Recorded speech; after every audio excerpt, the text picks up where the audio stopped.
આજે તો અનિલભાઈ આયા છે તો હું દસ્તાવેજની વાત કરી લઉં.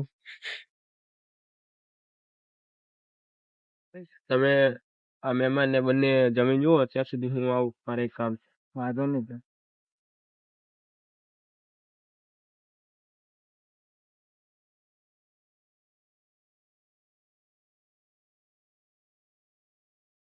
આ પેલા ભાઈ તો બહાર ગયા છે, પણ જોઈ લો આ જમીન છે. આ જમીન તમારે યોગ્ય તો છે ને બિલ્ડિંગ બનાવવા? જમીન તો ઓકે જ છે, પણ એ ભાઈ માની તો જશે ને? એ ભાઈ માનશે તો નહીં, પણ આપણે કોશિશ કરીશું તેમને મનાવવા માટે.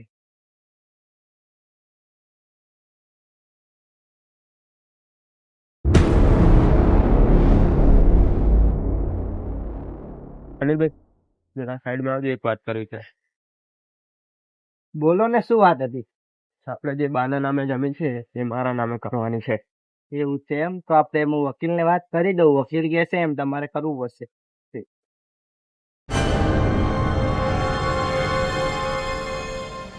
સારું, તો તમે જે કીધું એ હું કરાવી દઈશ તમારું કામકાજ. તો તમારે હું જે પેપર આપું એમાં સહી કરવાની રહેશે. કરી દઈશું. સારું, ચલો વાંધો નહીં. ભાઈ શું વાત હતી, તમે શું વાત કરતા હતા?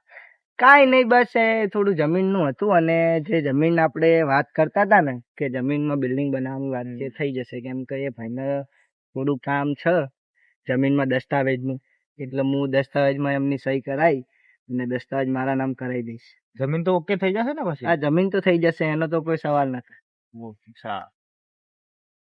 ચલો આપણે નીકળીએ. આપણે જમીન થઈ જશે ને દસ્તાવેજ માટે. જમીન તો સારી, લોકેશન એ સારું છે, પણ આ બધું નિકાલ.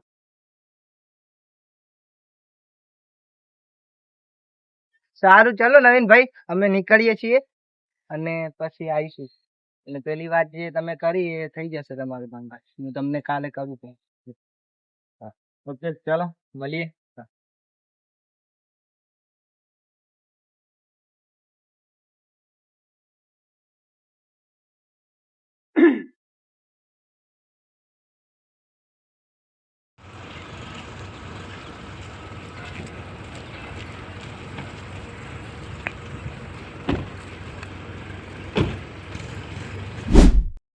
જમીન તો ઓકે તો થઈ જશે ને?